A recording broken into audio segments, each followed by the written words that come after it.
The following episode is a rebroadcast from a previous BLAW Live. For the next several weeks, we will be presenting an encore presentation of Bishop Lawrence Ward's series on biblical justice. This week, part 2 of the Call for Biblical Justice with Megan Lietz. We hope you enjoy the discussion. Question that's in the chat box is, what would you say white evangelicals who are contemplating joining a multi-ethnic or ethnic-specific church? What would you say to those white evangelicals who are contemplating that? Well, I will say that being in a multi-ethnic church, particularly a church where racially I was a numerical minority, and I would put myself under the leadership of people of color, that was an incredibly transformative experience for me personally. So I will say, that can be very fruitful, but as you're going into that, my situation is unique, right? Because I came as an intern, I came with an invitation. And I think that also helped me to enter in with confidence, right? Like a reason to feeling like I belonged there and that I was welcome there, right? Now I would, I would even before joining another Black church, I'd make sure that that was okay, right? That I was welcome in that space. But I think one of the things I would say is that the ways that I learned most about the church, and I think had the most transformative experience, was because one, actually, let me back up. I will say, first, go in with openness and humility. Don't assume that the way you're used to doing things is the right way. Because the more I got to know Abundant Life and Abundant Life's culture, things that were very different, or I didn't understand, or I felt were inefficient, or just, it didn't make sense to me, I found that there's reasons behind these things. And just because I didn't know them didn't mean that they weren't sort of reasons that make everything function and operate. I would also say, go in, again, listen and learn. I've had too many white evangelical people tell me about situations where after, hearing a sermon from a Black pastor, they wanted to go up and say, well, that wasn't quite that exegetical 3-point sermon, as someone who's trained at Gordon Conwell, let me tell you, right? I took that one preaching class. Let me tell you how to stick closer to God's word, right? Without understanding the Black preaching tradition. Don't do that. So just come openly, listen, learn, but also serve. It was through serving that, and I was there as an intern, right? That's what my job was, but I didn't realize how helpful that was in helping me to get to know people, to develop relationships, even to be able to develop trust, because people that knew that I was there to help the best way I could.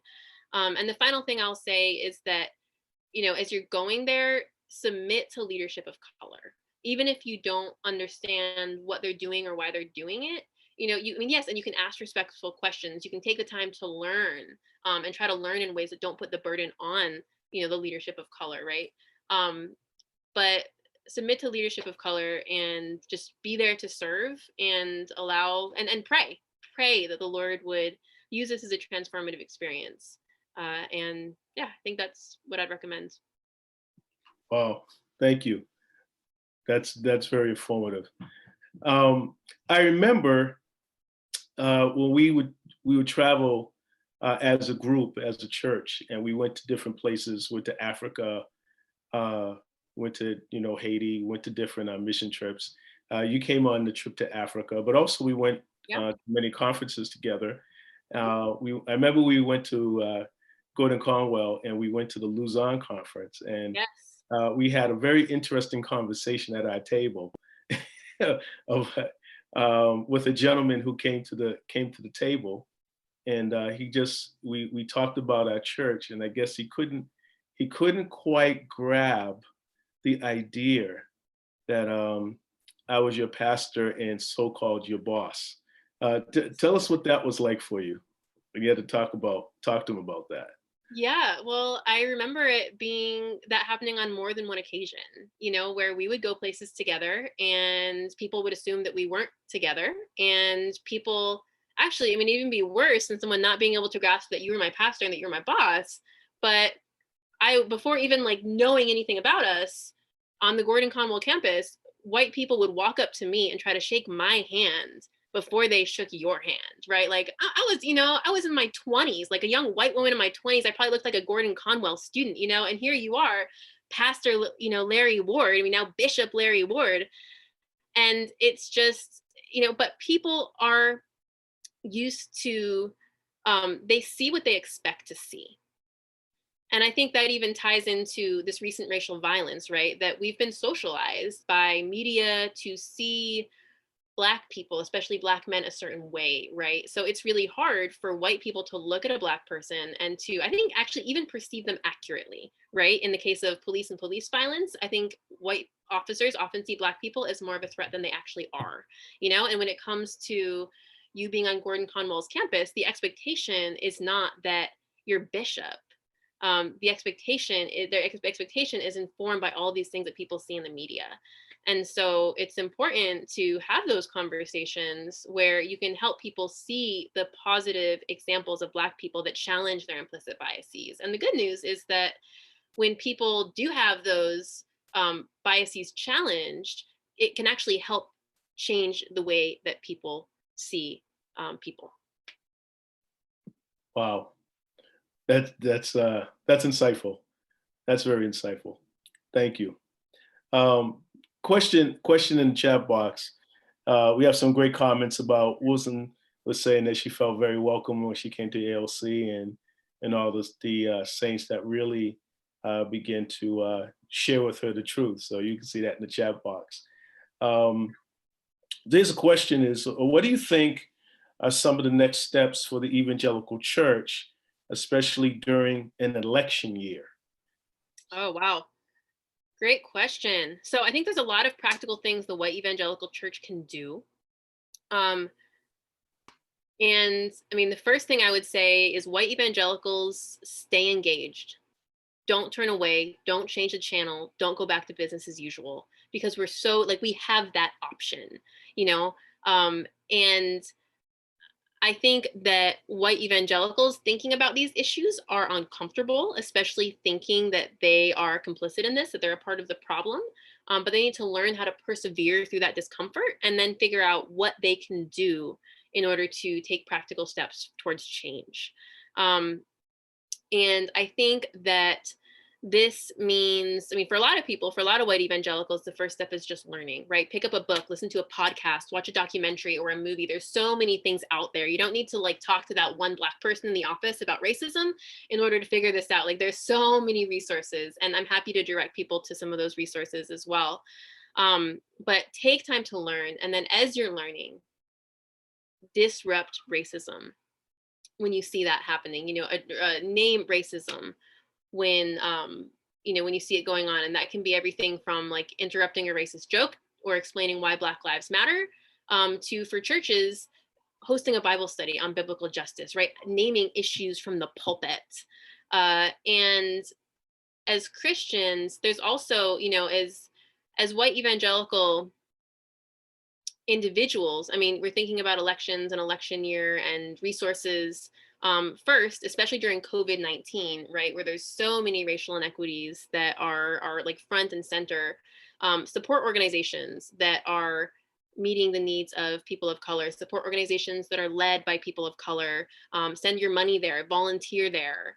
And then also with the economy reopening, support businesses of color. RCCI is actually going to be sending out tomorrow a newsletter about how businesses of color have been disproportionately impacted by COVID-19. We actually have a whole COVID-19 page that I can talk a little more about later, that talks about those racial disparities and practical steps that people can take to make a difference, organizations that people can support in order to make a difference, and businesses of color that people can give their business to in order to make a difference.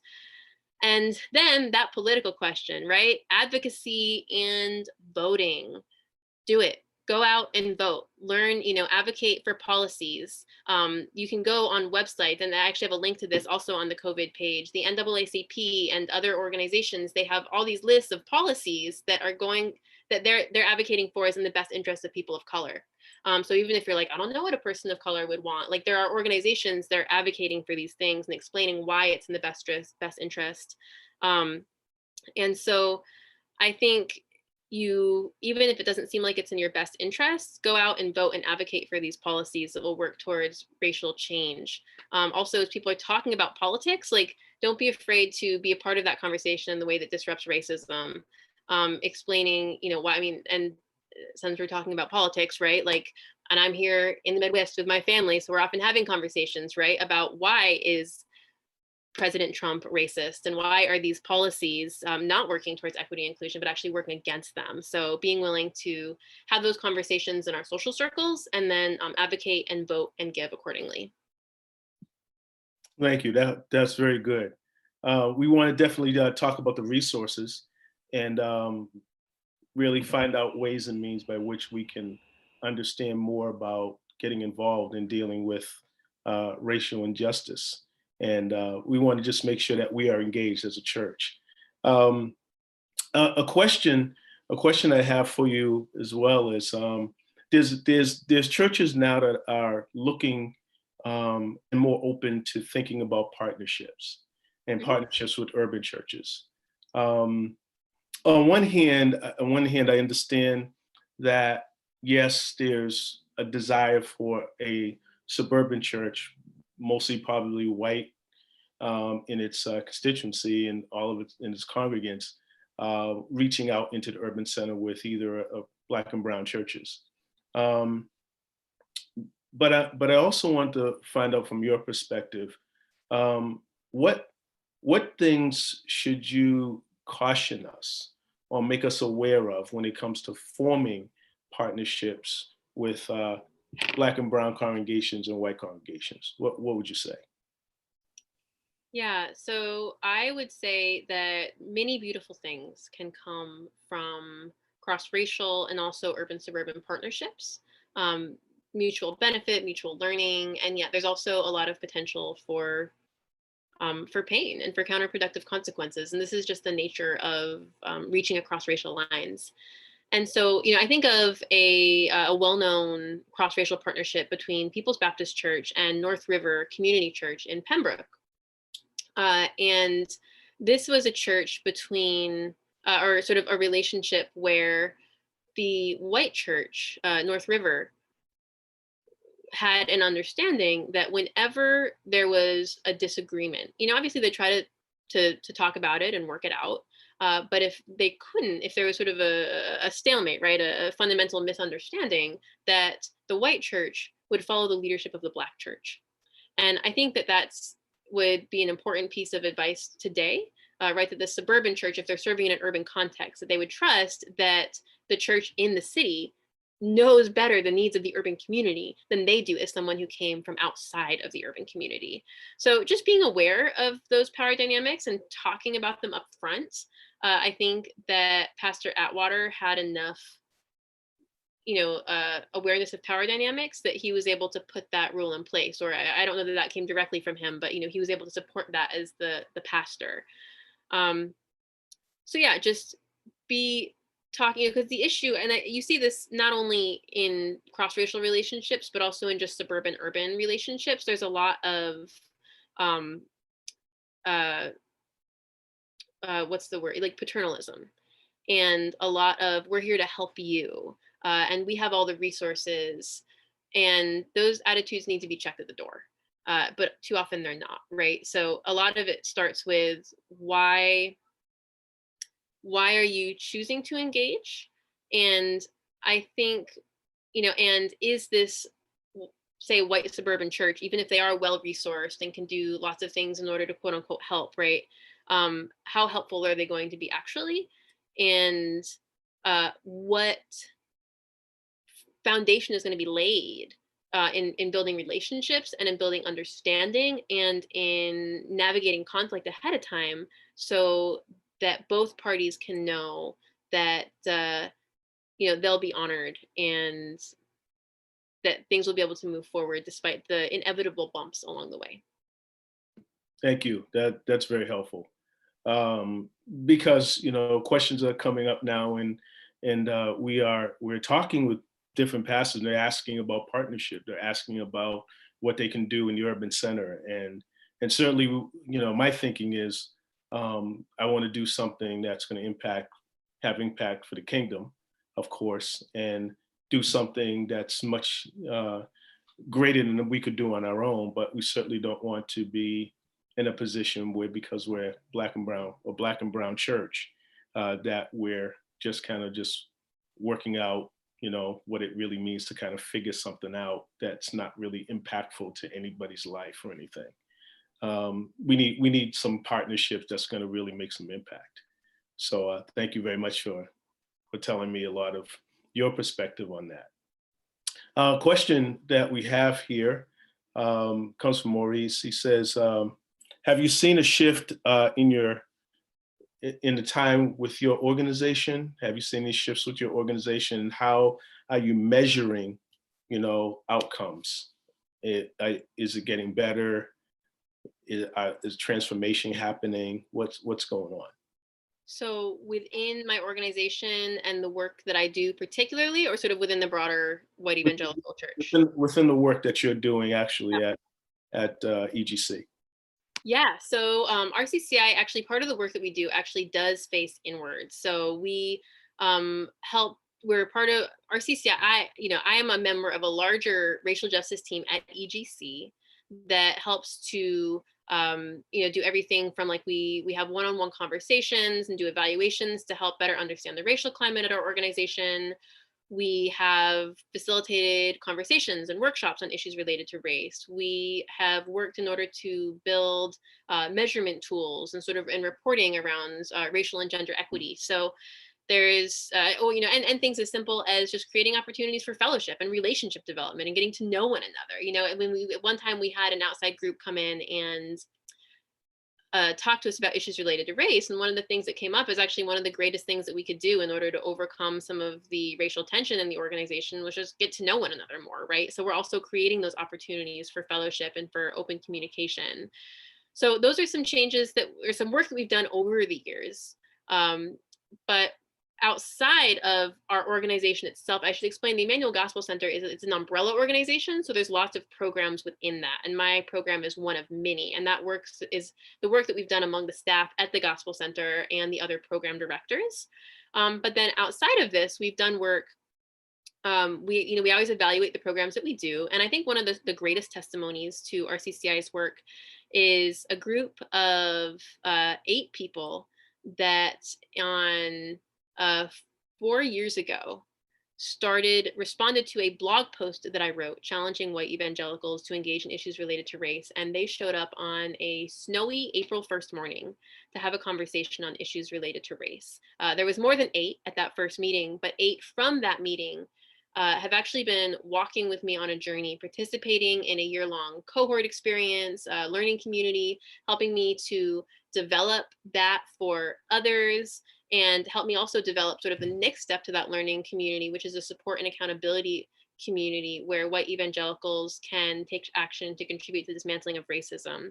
And so all this time later, this community is still together. We're still learning. They're really investing in what's going on with RCCI. And I'm seeing members of this community, along with others who've joined them along the way, hosting conversations on race in their congregation. So, they'll bring me into their church and we'll work together in order to have a larger conversation among, in this case, it was a young adult ministry, or seeing people volunteering in their workplaces, diversity and inclusion office, or another woman is working to help transform rural economies that are heavily invested in the prison industrial complex, and helping them invest in things other than that, so they're not perpetuating mass incarceration. So some people are doing this professionally. Some people are just focusing on having conversations with their families, or being intentional about crossing racial lines in their daily experience, so they can develop different relationships and try to better understand the community that they're a part of, and be able to advocate for their community in a way that reflects the desire of their community instead of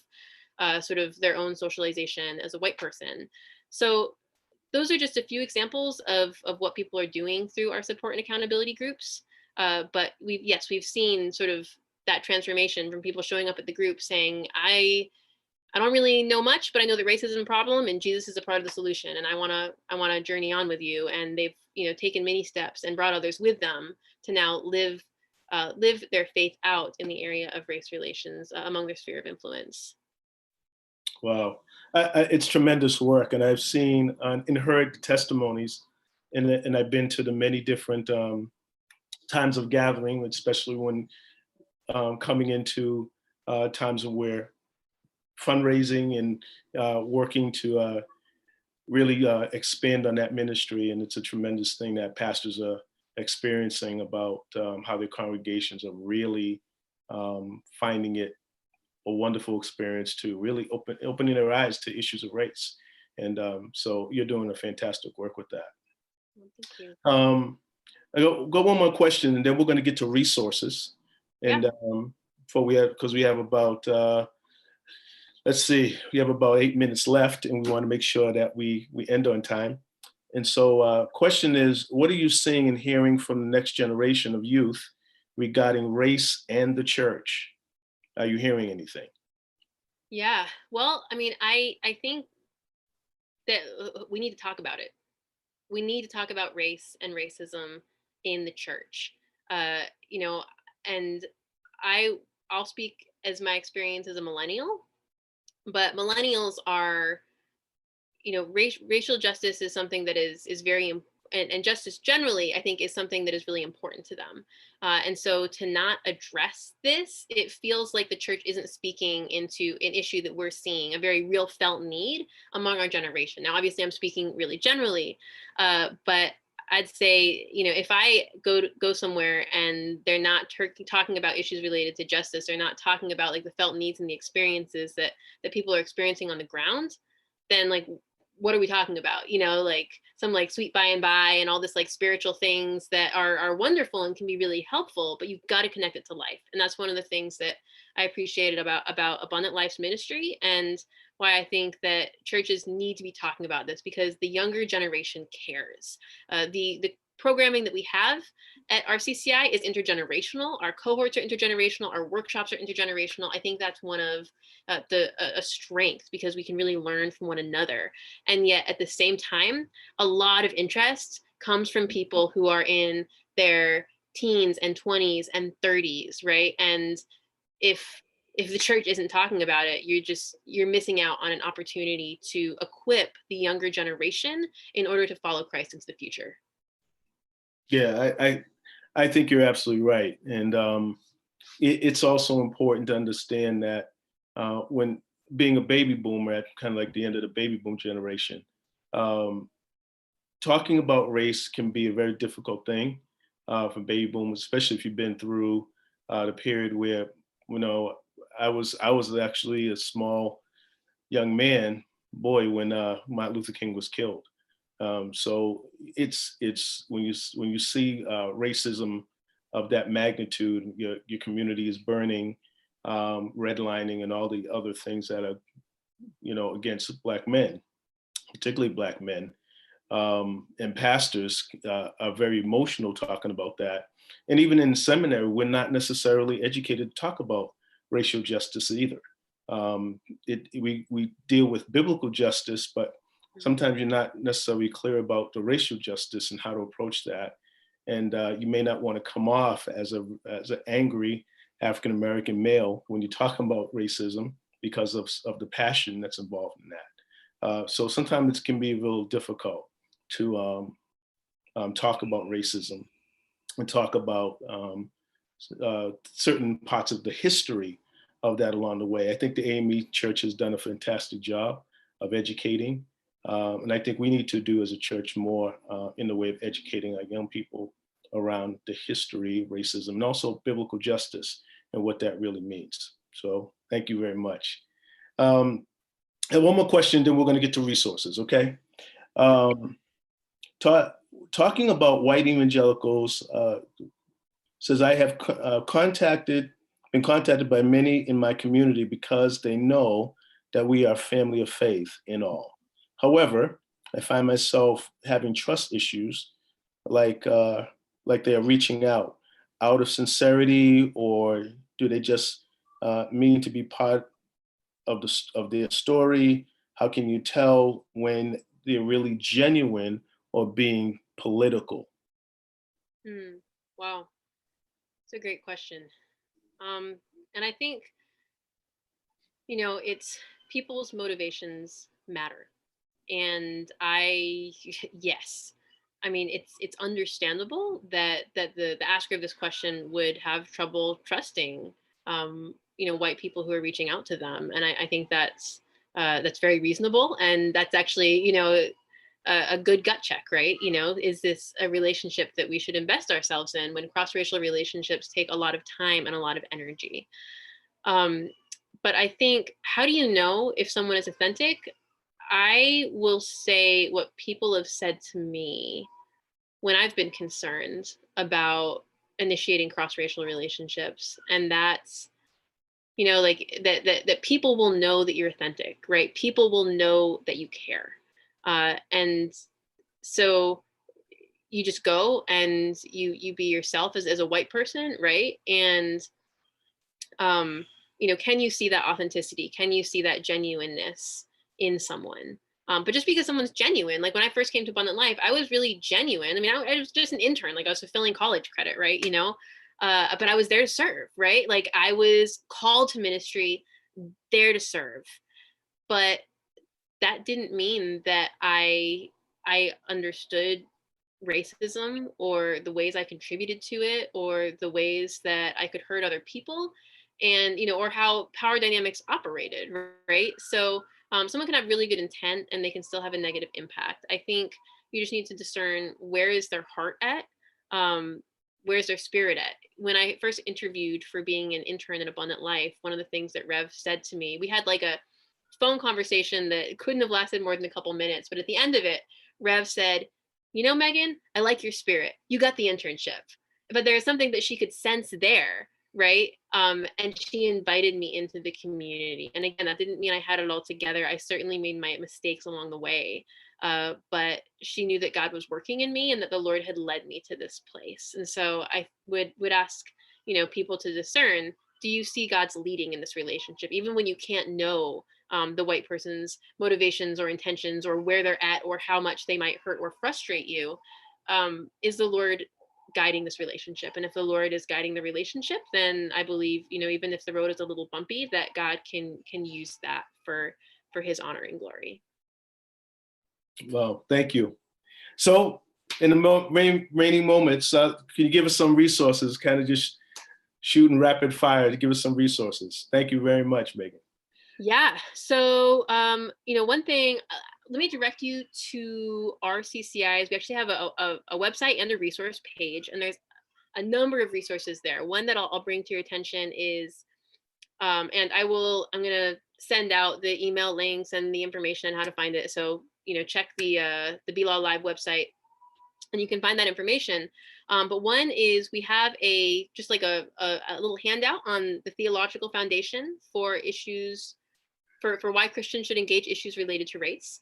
We also have, especially for some of the white evangelical brothers and sisters, we have a number of resources ranging from starter resources for white evangelicals who want to learn more about issues related to race. We have books and articles, and a number of blog posts that help like 5 mind-blowing realities about race that white people may not know, right? Or a blog post called Not That Kind of Racism, how good people can contribute to racism even without awareness of intent. So different things, if churches are coming to you, right? If people are saying, hey, can we be in a relationship? Saying, hey, check out these resources. Let me know what you think about them, right? As a conversation starter, checking what people's knowledge is. And you can get a sense in talking to the person, like where they're at, right? That's an important way to evaluate whether the relationship is one that is safer and worth investing in.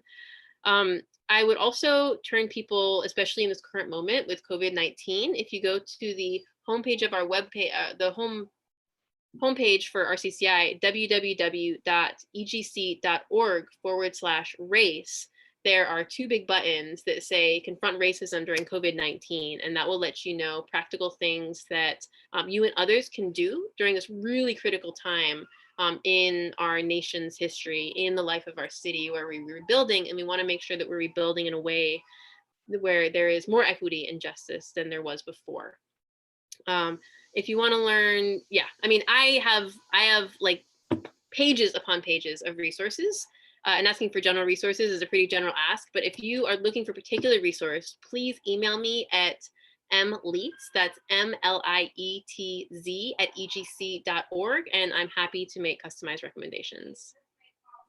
Great, thank you. We'll also post that the resources and the links on the website, the ALC website, alccambridge.org, and making sure that people have access to those great resources that you just suggested.